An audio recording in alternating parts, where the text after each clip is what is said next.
So, hi, my name is Robert Ciresi. I am the owner of Ciresi and Morek. Ciresi and Morek is a national executive search firm. I have been doing this search for 23 years. Started in 1998. Ciresi Morek's been around since 2011, and since for about the past 2 months, we've been doing videos on what you can do as far as helping you find new roles. What you can do is resume advice, just things that we're experiencing. I figured that we're kind of I don't want to say a pulse, but we're on the phone all day long with candidates and customers looking for solutions, who's hiring, who's not hiring. So rather than I figured putting a video out there with a larger audience might be better for everyone. So last week I decided to share some of our good news and some of our jobs, which things are picking up. And I wanted to today just kind of give you a sense of some of our new jobs out there. If you're on the market, maybe it's an opportunity for you. You can always send me a note at rceresi@ceresiandmorek.com or info@ceresiandmorek or careers at ceresiandmorek. Find us on internet and so forth. But just to give you some list of some of our jobs that we have going on right now. Appears looking for an operations manager in Monticello, Mississippi. I don't know where Monticello, Mississippi is.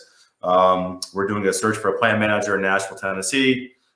We have a plant manager in the Detroit area. Recently, we got asked to find an assistant controller in Youngstown. In the Birmingham area, we were asked to find a quality manager and operations manager for an automotive supplier. That area is still very, very busy. I don't think Mercedes has stopped at all. In the east side of Cleveland, looking for a plant manager. Southern California, looking for a plant manager. In Detroit, looking for a director of human resources. In Lima, Ohio, looking for a maintenance manager. In Holland, Ohio, looking for a maintenance manager. Commodity manager near Dayton. In Wisconsin, Milwaukee, looking for a vice president of manufacturing engineering. An HR manager near Terre Haute, Indiana. I think we secured a search for a vice president of purchasing in the Detroit area. Quality engineer program manager for an aerospace customer in Southern California. A tech manager near Chicago. Director of manufacturing engineering for an automotive supplier in Detroit area. Director of HR and compensation benefits in the Akron area. I believe we're still looking for a CI director near South Bend. Vice president of supply chain in Detroit. It's a CI and a quality manager in Lima. Plant manager in Port Allegheny, Pennsylvania. I have no idea where that is. HR manager in the Evansville area. Director of HR here in Northeastern Ohio. Plant manager in the Evansville area. Supplier quality person in Dayton. And an HR manager in Detroit. So, like I said, we have a bunch of searches. I am pretty confident all our searches are on our website or on LinkedIn, but we have a lot of activity. So, wanted to share those with you. I apologize. I'm a little beet red today. I was outside the day in the sun and forgot to put sunscreen on. So my son's been calling me tomato head for the past few days. Today I want to talk about a few things, or actually a couple things. I don't want to talk your ear off, but I want to remind folks, please, I created this video or this YouTube broadcast, and each week we're trying to do better and better. But if you could, if you have questions that you want me asked, or join the community or join the conversation, feel free. I'll ask anything, I answer anything I can. So shoot questions, fire away. Mark Morek is there helping me out with this. So if you have any questions that you want answers to, I'll do my best to get those answers to you while you're watching. So, one of the things I've noticed recently is more than ever, people are returning phone calls and emails, which I think is a good trend. Recently an individual who, it's funny, wouldn't return my phone call no matter how many times I called that person.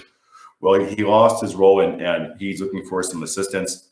And listen, I'm not a spiteful person. I'm going to do everything I can to help that person find a new role. But I guess, treat people like you want to be treated. So that's why I do my best to return a phone call or every email. So I'd advise you do the same. A little bit going on that we think are happening right now as far as our business. Last month, we did about 60% of our goal as far as sales. I think May is going to be interesting to see what happens next. As the business owner, I'm struggling to find ways to keep people incentivized. I kind of say keep swimming. If you have any ideas, feel free to share. I would love to hear them. One thing I've noticed is our customers, their TA departments are shrinking. Unfortunately, talent acquisition is one of the first things that goes in large organizations that do or try to do a good job of bringing talent in and managing talent. So I've known a lot of folks in talent acquisition who have recently lost their roles or on furlough. And the reason I bring that up, not that I'm for or against talent acquisition, but if you're someone who's applying for a job and you're not hearing feedback from a company, and it could be sitting in someone's inbox and maybe not even be employed for that company anymore, or maybe the person's on furlough. So just put that in your brain. If that's the case, you might need to figure out a better way to get into that company if you see an opening, whether via your own network or ask me. Maybe I know somebody over there, but don't assume someone is still in that role or still managing those resumes. I wanted to gather some data from LinkedIn that I thought was encouraging. Jobs available as of May 6th, 2020 on LinkedIn postings was 4,098,225. Yesterday, those numbers were 4,040,283. So just in that one day, 57,943 job increase. It just kind of shows LinkedIn's a good gauge to, and even Indeed, to kind of see how many jobs are out there. So we kind of use it as an indicator. In Michigan, you have 113,000, Ohio, 145,000, New York, 233, New Jersey, 143, California, 431,000, Texas, 287,000, and Florida, 193,000. So wanted to share that. Now, some of those roles may be placeholders. What I mean by that is some of these jobs might be just sitting out there. I can tell you for my search firm, 75% of the jobs we have posted on LinkedIn are active searches. So the remaining ones are jobs that we know are still open, but we just can't get any traction on right now. We can't get the interview to take place right now. I have a search for a VP of HR, and people are, hey, what's going on? What's going on? I can't get my customer, and it's especially right now with COVID-19, it's a role that I'm sure they would have loved to have, but right now they just don't have the capability of interviewing, identifying, and securing that candidate. So, but just wanted to share that with you. I asked some folks, create questions, not create questions, but ask me anything. And I had two individuals, I believe they're both in HR, send me some questions that I'm going to answer. I'm not going to use your last name. I'm going to read the question that you asked, and they're right here. So I took some detailed notes. Melanie, she wrote, I had my resume professionally done recently, but would enjoy hearing about negotiations of offers, additional benefits to negotiate. What do you find that you wish your candidates had more of? Or what one piece of advice do you always give your candidates before they meet with your clients?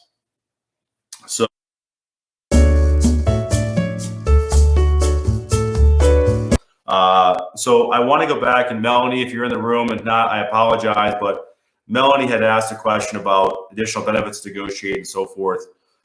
And I talked about the advantage of using a recruiter or not. And oh, there you go. It's working. Yeah. Thank you, Lisa.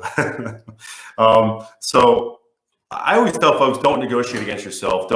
Don't give too much away when doing negotiations. Hold your cards tight and so forth.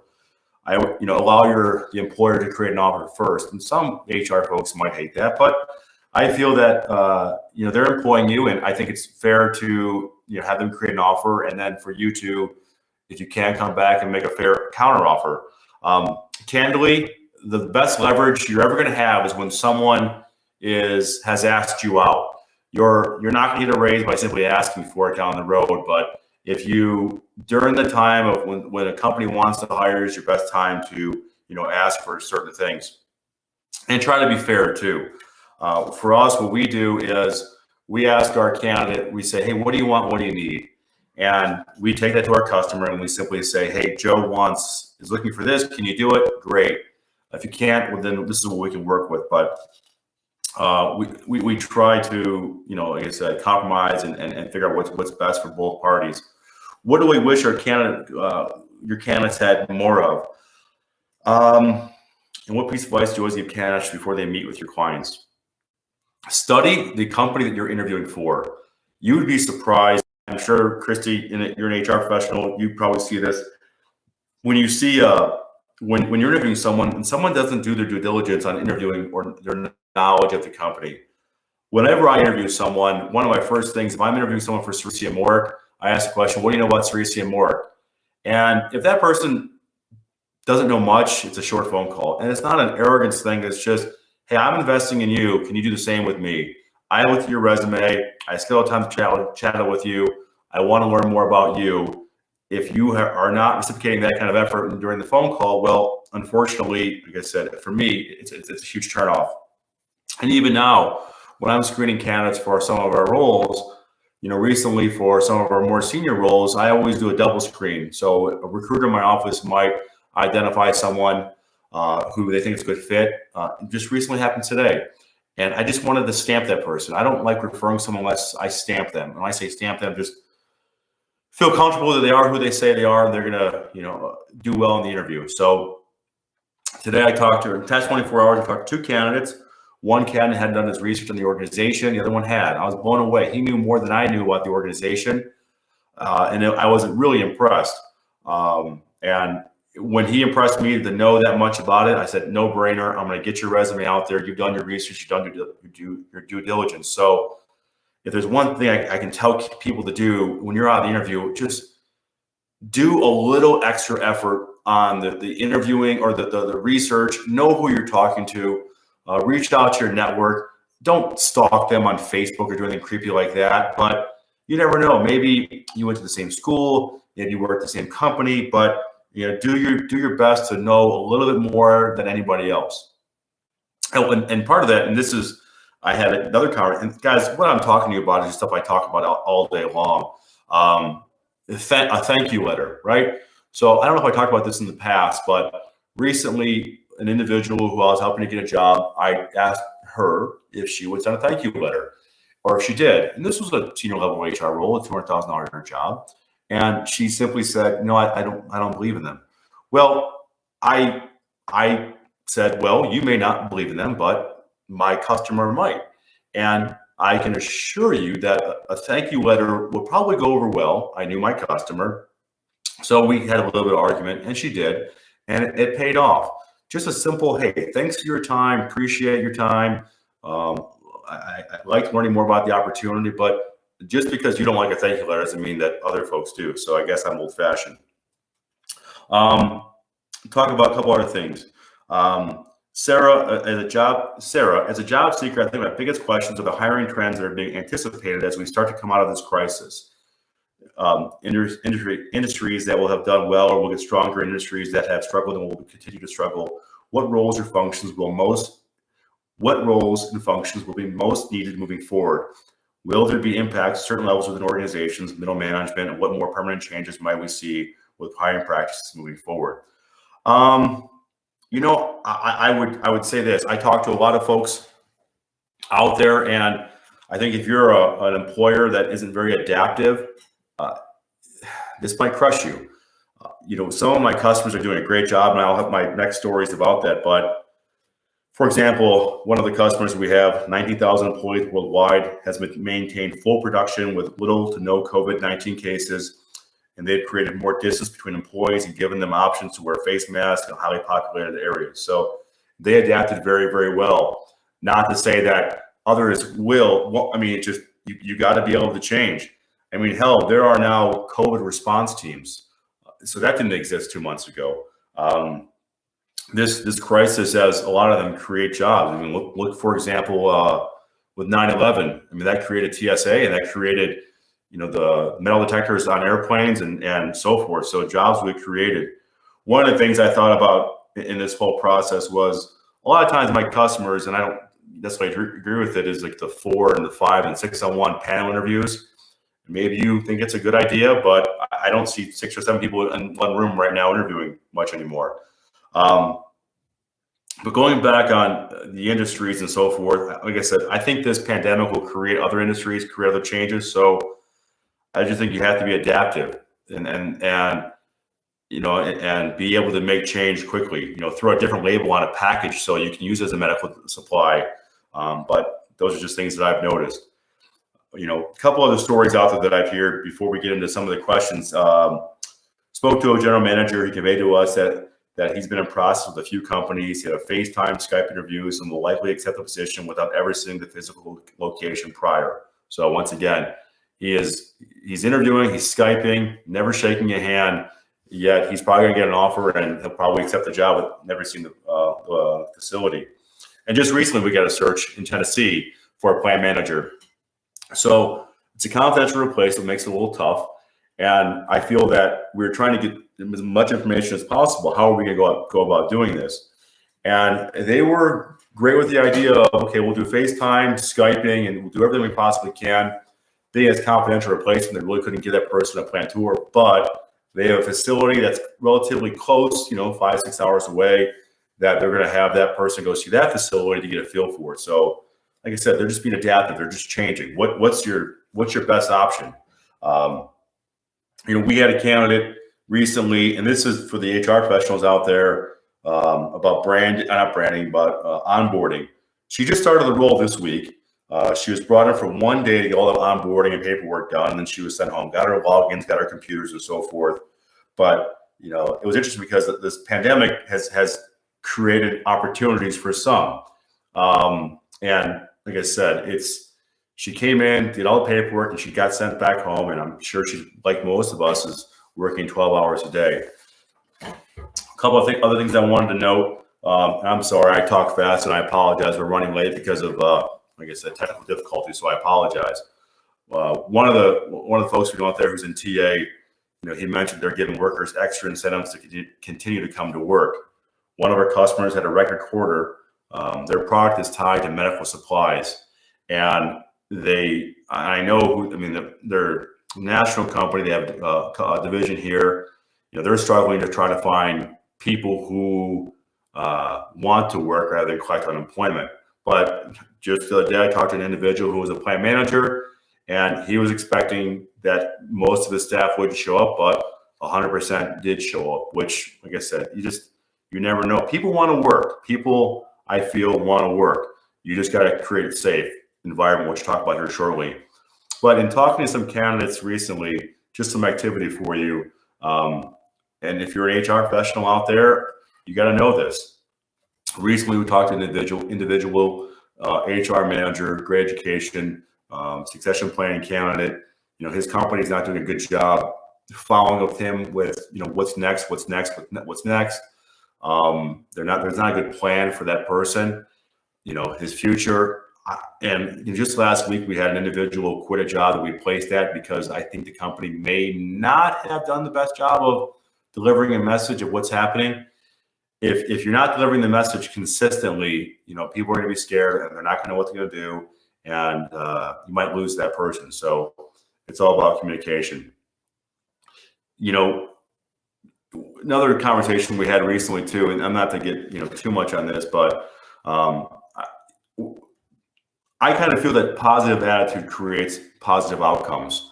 One of the reasons I do these videos, and I hate doing videos, I hate being on camera, is I try to give people a little bit of incentive or something to work with, or just something to say, hey, I can work on that. And if I'm doing it, great, but I do feel that, like I said, that positivity kind of create a positive outcome. Another thing that I wanted to share with you, and this goes back to resumes. I'm always looking online for articles, be it LinkedIn, Apple News, or what have you. And for those of you, and I'll get to your questions here shortly, but for those of you who have questions about resumes, I read an article just published last month by Kristen Baller and Kanadia Silcox, and I don't know where it was at, but I think it was maybe Apple News or something. But they're talking about resumes, and I get this question all the time. I mean, hell, people always ask me, how's my resume look? And candidly, I tell them if it sucks, it sucks. If it's great, it's great.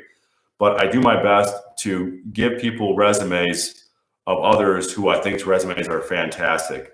And I'll do it for you. If you send me a note via email, Ciresi at Ciresi Morek. If you say, hey, my resume is crap, can you help me? Yes, I'll do my best to help you. I'll give you some examples.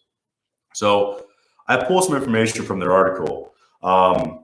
For example, recent study from a job site, Ladders. I don't even know if Ladders they're not as prominent as they were, but found the resumes with so-called F pattern and E patterns, which mimic how our eyes tend to scan web pages, hold the recruiter's attention for longer than those aligned down the center or from right to left. I would agree with that. I struggle with resumes that are too formatted or graphs and so forth. So I tell folks to keep it clean. Make your resume stand out. This is for me. But I pull some information from them as well. What do I notice? Highlight your education. Highlight who you've worked for. Include metrics, not responsibilities. Do not mimic your job description. People sometimes send me resumes with their bullets, responsible for this, responsible for this, responsible for this. And I tell folks, stop telling me what you're responsible for. Tell me what your role was and what you accomplished in that role. So if you are a labor relations professional, what did you do as far as grievances or arbitrations or negotiations? If your background is continuous improvement, what improvements did you make? If your background's in sales, what kind of revenue did you drive? If your job is in operations, how many people did you manage and so forth? What was the staff? We'll get into that in a little bit. Like I said, include metrics, use real numbers, own them, eliminate gaps. Gaps drive me crazy on resumes. And I always tease folks and they laugh, but it's the truth. Because when I send a resume to an HR professional, they're going to read that resume. They're going to say, okay, what was happening here, here, here, and here. If I have a resume that there's a gap, my assumption is you were in jail or something, sabbatical, but don't allow me or the HR person or the hiring manager to create this assumption. Put the information there. It's going to show up no matter what. We'll put it out there. Make sure you have someone who is in your industry or colleague or peer review the resume. Is it easy for them to read? Can they understand it? Because like I said, don't presume you're going to send a resume and someone's going to know what these terms mean. And to give you a good example, just the other day I was interviewing a really bright guy, super bright guy at General Electric. And the titles on his resumes corresponded to titles that made sense within General Electric. And I didn't know these titles. I've been doing this for 22 years. I can rattle stuff off. And I said to him, what does this job do? What did you do? And he kept on saying it. I'm like, make it simpler. So essentially what his background kind of was Director of Continuous Improvement and Operations. But his resume, unless you work for General Electric, especially that division, you wouldn't know. I told him to dumb it down, use that title, because if I send that resume to someone, they're not going to know if I don't know. So, and remember, don't use that, really specific title on LinkedIn. Dumb it down. Use the titles. You can actually go on LinkedIn and identify titles that will help you get more attraction from HR or headhunters, but don't use these, manufacturing executive or HR leader or you're not going to get the way LinkedIn works is very similar to Zillow. You type a radius in, a cost, a title, and all these things, and it populates. For us, when I'm doing a search, if I'm trying to find a director of HR in Detroit area, I'm going to do a zip code search of the Detroit area, type in a title, maybe choose the size of the organization I want to work for, and then it just populates. And like I said, you call me, I can walk you through it, but it's that simple. If your title is something that doesn't correspond well, then we're not going to find you. Talking about adding a skill section in your resume, they wrote, listen, they seem to encourage putting skills. I don't. I think it's just, these keywords for algorithms within an ATS. Don't take up the landscaping or the yardage on your resume to put skills. Some people put bullet point leadership. Don't. You're going to be able to talk to your skills and your set during the phone call if you secure a phone screen, which leads me to a quick point about the tell me about yourself question. You can call me, I'll walk you through it, but it's your first date. You don't need to give somebody the whole story. So as a reminder, when someone says, tell me about yourself, they are testing you. So don't forget that. If they say, tell me about yourself, they are testing you. your next question should be, how much do you want to know, right? How much time do you have? Check close them. Find out exactly what they want to know. Because if you're on the phone for 20 minutes or half an hour telling somebody about your dog named Spot, they're not going to pay attention. Hell, I had one customer just rule somebody out, spend 10 minutes on the phone telling about himself. Now, that guy was a jerk, but be very careful on that question. Make a resume that shows impact. Careful on this one. Know what the hiring manager is seeking for impact. Get the job description if you can. And this kind of goes back to know your audience, know who is reading your resume, but identify what impact is. Just the other day, I've been doing a search, and I knew that information was there. I knew that the person could do the job, but if I sent the resume as is, that person wouldn't get interviewed. So I said, listen, we got one shot at this date. Go change your resume. Not change it.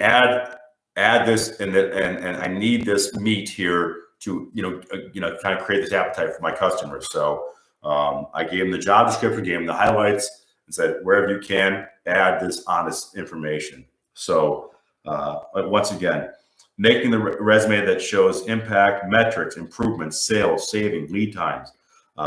Include how many folks you've managed directly, indirectly. If you've reported to a CHRO or a president, put that on the resume.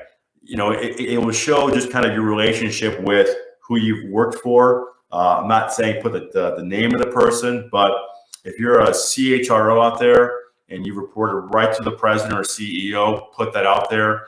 If you are a director of operations, just want to show an org chart in some way in the resume, just to show kind of how much power you have or impact you have and so forth. What to leave off the resume. Don't put your salary on there. That's terrible. I don't see it as much anymore, but don't do it. Once again, if you've got a gap in any way, if you had a sabbatical where you took time, you took care of your parents, or hell, maybe you just didn't want to work for a year. I had an individual that, this was years ago, but it was really cool. 30-year-old kid, BSME, MBA, not married, no kids. And he had a great job. And he said, Robert, I'm done working for a little bit. I'm going to go travel the globe. I'll call you next year. And at the time, that's really, wow. I was impressed, but I was also, are you sure you want to do this? Like, absolutely. So what he did was, when he came back, he contacted me. I actually placed him. Now, but we had to create that on his resume, what he did. We had to very simply tell the story. And like I said, some of my customers said, I don't want that person. And others thought that was really cool. So he went to work for the guy. I thought that was really cool. But like I said, if you got a gap out there, taking care of family, time off, whatever it might be, don't just ignore it, because hell, I'm going to read it. And I'm sure someone in HR or hiring manager might as well. Let's see, what else? No tables, no columns. Tweak keywords to build the best resume for each job. Now, some of you probably have your resume on LinkedIn, a generic resume on LinkedIn. And then I think I advise, if you have you got to tweak your resume for each job that you apply to. Just have kind of that standard template that you use. But just be careful on every buzzword out there, because after a while, it looks kind of tacky. Let's see. Resume first pass. Oh, another good catch I saw. If you're out there looking for a job and you happen to use a Microsoft or Apple computer, this individual sent me his resume, and I forgot the program that he used with Apple. But when he sent me the Word document, the formatting was off. There were some errors, grammatical errors, an extra comma here that the software on Apple didn't catch. But make sure you are, if you can, looking at your resume, if it's in Word or a PDF, through both lenses. Because like I said, when he sent me his resume, I go, there's a huge gap here. There's grammar issues here. And my Microsoft Word caught it, but the product that I used on Apple did not catch it. So careful there. Let's see, what else? Last but not least, before we go to questions, and I put this out there a few weeks ago. We've been doing videos for about 8 weeks now. Listen, I'm here at home and I'm working all the time, except when my kids yell at me to come out and play when the weather's nice, and the weather hasn't been nice in Northeastern Ohio for a long time. But if you need help, call me. My cell phone, 440-799-2996. I do my best to get back to people within 48 hours. Text me, email me. But if you're an employer right now who you don't have the capacity or the capabilities to find someone, you don't have the marketing material or what have you, shoot me a note. I mean, I will publish the job. I will reach out to my network. I will, hell, I had one customer, they needed nurses. I don't do nurses, but I sent a note out to that community to say, hey, these guys need nurses. Do you know anybody?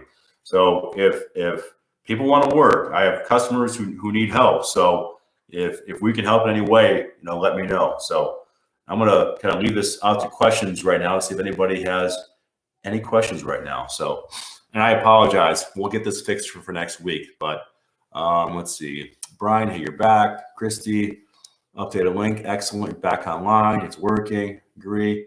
Have you seen any of your client adjust wages downward? Oh gosh, responses to the flooded labor market. Well, let's see. Emery, have you seen any of your clients adjust wages downward in response to a flooded labor market?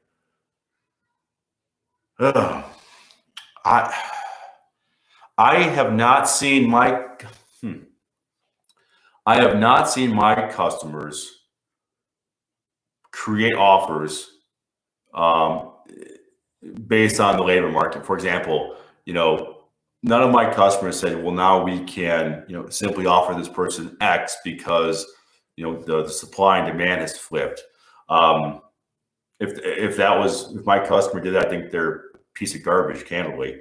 But I have had customers who their management staff or their leadership has taken, recent pay cuts. So when in the process of placing someone, I have said, listen, I know this person took a pay cut. You might take a pay cut. So I'm doing my best to communicate that with the candidate and my customers. But no, I have not seen anyone take advantage of the labor market and create an offer, based on a market that has more candidates right now. So I have not seen that.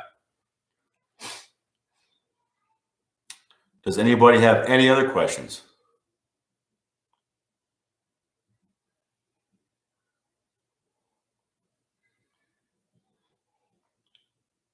Okay. Well, once again, I sincerely apologize for the delay. Next week, we're going to be talking about more jobs. If you have any questions, see what the heck's going on here in the States and so forth. But yeah, I appreciate all your time. Hopefully I was a little bit helpful for you guys today. So all my best. Take care.